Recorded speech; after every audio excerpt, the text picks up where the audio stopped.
कहानी। प्रतिध्वनि। सफलता के लिए आत्मविश्वास आवश्यक है और आत्मविश्वास के लिए तैयारी। आर्थर एश। निभा की कक्षा में पढ़ने वाली आशा नाम की छात्रा ने कार की खिड़की से बाहर झांककर पैदल विद्यालय जाती निभा से हंसते हुए कहा था, अरे निभा, जब तुम्हारे पास अच्छे कपड़े नहीं हैं, तुम अच्छा बस्ता नहीं खरीद सकती, अच्छा खाना नहीं खा सकती, नहीं तुम्हारा स्वास्थ्य अच्छा है, तो तुम अच्छी छात्रा कैसे बन सकती हो? यह सुनकर निभा को बहुत बुरा लगा था। क्या गरीब होना सचमुच अभिशाप है? क्या गरीब छात्रा जीवन में अच्छी छात्रा नहीं बन सकती? गरीबी का संबंध शरीर से तो हो सकता है, बुद्धि से तो नहीं। फिर इतिहास में न जाने कितने महापुरुषों के उदाहरण हैं जो गरीबी झेलकर महान बने हैं। आशा का क्या है? उसके पिता तो धनवान हैं। उसे अपने माता पिता, कोठी कार, नौकर चाकर व पैसे का घमंड हो सकता है, किंतु ईश्वर तो सब कुछ देखता है। उसके कहने से मुझे निराश नहीं हो जाना चाहिए, इसे चुनौती मानना चाहिए और अपनी सफलता को साकार करके दिखाना चाहिए। मैं मन ही मन प्रश्न करती और स्वयं ही उनका हल ढूंढ लेती। इस तरह से निभा एक सकारात्मक विचारों वाली छात्रा थी। निभा गांव में रहती थी। उसके पिता किसान थे, जो 3 वर्ष पहले स्वर्ग सिधार चुके थे। वह अपनी गरीब माँ की इकलौती संतान थी। गांव के लोग भी लड़की को स्कूल भेजने पर उसकी माँ से जलते थे। अक्सर ग्रामीण लोगों से यह सुनने को मिलता था कि घर में खाने को अन्न नहीं है और चली है लड़की को पढ़ाने। निभा की माँ धन से गरीब थी, परंतु विचारों की धनी थी। वह निभा को खूब पढ़ाना चाहती थी। वह उसे पढ़ा लिखा कर उसके पिता का नाम ऊंचा करना चाहती थी। इसलिए वह हमेशा निभा को साहसपूर्ण और प्रेरणादायक कहानियां एवं वीरों की गाथाएं सुनाती थी। कभी-कभी तो निभा कहानी सुनते सुनते इतनी रोमांचित हो उठती कि उस पात्र का अभिनय करने लगती थी। निभा का विद्यालय गांव से दूर एक कस्बे में था। वह उस इलाके का अच्छा विद्यालय माना जाता था। उसमें ज्यादातर अमीर घरानों के ही बच्चे पढ़ते थे। सभी बच्चे माता-पिता एवं भाइयों के साथ कार या स्कूटर से आते थे, जबकि निभा गांव से विद्यालय तक पैदल ही जाती थी। निभा उम्र में तो बहुत छोटी थी, परंतु ज्ञान व अक्ल में बड़े बड़ों की बराबरी करती थी। विद्यालय के सभी बच्चे उसे हीन भावना से देखते थे। उसके साथ की लड़कियां उसे काली कलूटी घास वाली कहकर चिढ़ाती थीं, लेकिन वह उनसे चिढ़ती नहीं थी। उसे तो शैशव अवस्था से ही ऐसे कड़वे घूंट पीने की आदत पड़ चुकी थी। एक दिन नेहा ने उससे पूछा, निभा, क्या तुम वास्तव में काली कलूटी घास वाली हो? हाँ हूँ। इसमें बुरी बात क्या है? मैं अपना खर्च स्वयं जुटाती हूँ। मैं तुम्हारी तरह किसी पर भार थोड़े ही हूँ। फिर रंग बनाना कौन सा हमारे हाथ में है? यह तो भगवान के बनाए रंग है। क्या हम इसमें हस्तक्षेप कर सकते हैं? क्या हम इसे नकार सकते हैं?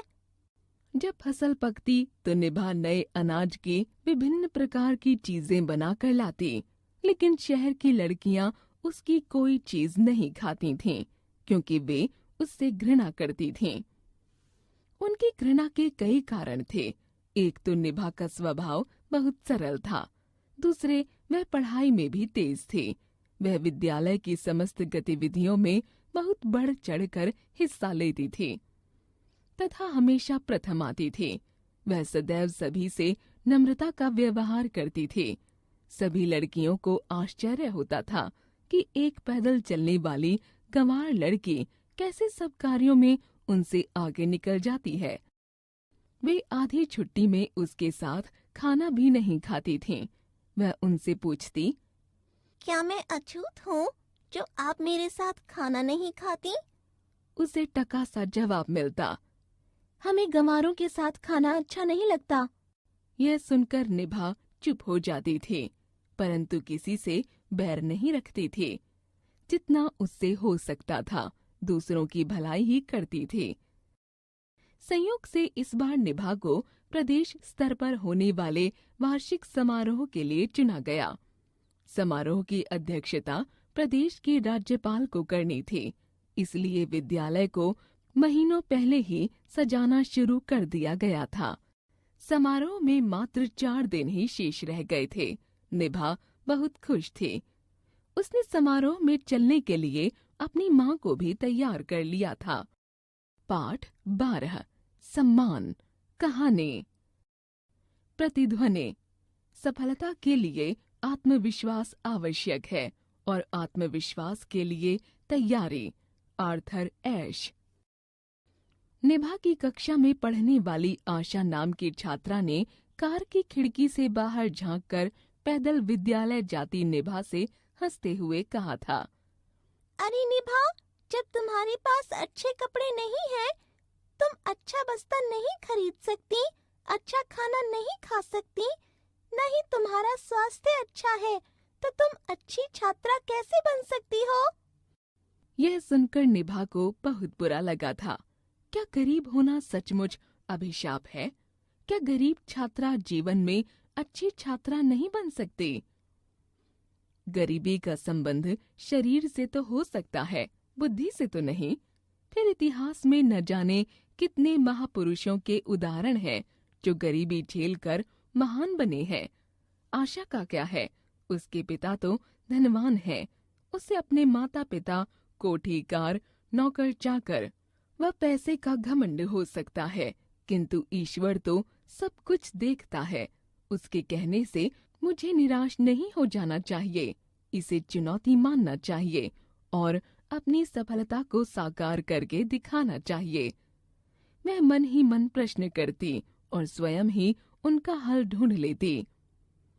इस तरह से निभा एक सकारात्मक विचारों वाली छात्रा थी। निभा गांव में रहती थी। उसके पिता किसान थे, जो 3 वर्ष पहले स्वर्ग सिधार चुके थे। वह अपनी गरीब माँ की इकलौती संतान थी। गांव के लोग भी लड़की को स्कूल भेजने पर उसकी माँ से जलते थे। अक्सर ग्रामीण लोगों से यह सुनने को मिलता था कि घर में खाने को अन्न नहीं है और चली है लड़की को पढ़ाने। निभा की माँ धन से गरीब थी, परंतु विचारों की धनी थी। वह निभा को खूब पढ़ाना चाहती थी। वह उसे पढ़ा लिखा कर उसके पिता का नाम ऊंचा करना चाहती थी। इसलिए वह हमेशा निभा को साहसपूर्ण और प्रेरणादायक कहानियां एवं वीरों की गाथाएं सुनाती थी। कभी कभी तो निभा कहानी सुनते सुनते इतनी रोमांचित हो उठती कि उस पात्र का अभिनय करने लगती थी। निभा का विद्यालय के लिए खेत पर गई थी। उसकी माँ खाना बना रही थी। जब वह खेत से वापस आई तो उसके दरवाजे पर गांव के कुछ लोग खड़े हुए थे। साथ में गांव के प्रतिष्ठित लोग भी थे। उनके सामने उसकी माँ भी खड़ी थी। वे आपस में कुछ बातचीत कर रहे थे। निभा ने नम्रता पूर्वक सभी को प्रणाम किया। उसका चेहरा पसीने से सराबोर हो रहा था। इससे पहले कि निभा की माँ उनके बारे में उसे कुछ बताती, उनमें से एक आदमी बोला, बेटी, मैं इस जिले का डीएम हूँ। हमें तुम्हारे जैसी होनहार छात्रा पर गर्व है। तुमने कला, संगीत व पढ़ाई में पूरे प्रदेश में सर्वोच्च स्थान प्राप्त किया है। तुमने अपने परिवार, अपने गांव तथा अपने विद्यालय का ही नहीं, बल्कि अपने पूरे प्रदेश का गौरव बढ़ाया है। परसों प्रदेश के राज्यपाल तुम्हारा व तुम्हारी पूज्य माताजी का सम्मान करेंगे। यह लो आमंत्रण पत्र। आमंत्रण पत्र देकर उन्होंने निभा की पीठ थपथपाई। उसने सजल नेत्रों से सभी को प्रणाम किया। यह देखकर माँ की भी रुलाई फूट पड़ी। उसने निभा को गोद में उठा लिया। आखिरकार समारोह का वह दिन आ ही गया जिसका सभी को इंतजार था। राज्यपाल ने निभा को पुरस्कृत करने के बाद कहा, मुझे गर्व है कि हमारे देश में निभा जैसी मेहनती और होनहार छात्राएं हैं। यह उसकी मेहनत का सम्मान है, आदर्शों का सम्मान है, गरीबी का सम्मान है। देश के सभी छात्र छात्राओं को निभा के जीवन से सबक लेना चाहिए। इससे बड़ा सम्मान इसकी माँ को दिया जाता है, जिन्होंने इसके अंतर्मन में अपनी प्रेरणा का दिया जलाए रखा। फिर तालियों की गड़गड़ाहट से आसपास का वातावरण गूंज उठा। स्कूल की वे सारी छात्राएं जो उससे घृणा करती थीं, शर्म के मारे पानी पानी हो रही थीं। निभा के अध्यापक एवं अध्यापिकाएं स्वयं को उसका गुरु होने पर गर्व महसूस कर रहे थे। जीवन मूल्य, आत्मविश्वास, सकारात्मक सोच और सतत प्रयत्न ही सफलता की कुंजी है। जीवन कौशल। बेटा, तुम्हारी परीक्षाएं आने वाली हैं। तुम इधर-उधर अपने दोस्तों के साथ घूमकर समय बर्बाद मत करो। समय के महत्व को समझो। वह कैसे पिताजी? बेटा, जो समय एक बार बीत जाता है वह दोबारा वापस नहीं आता।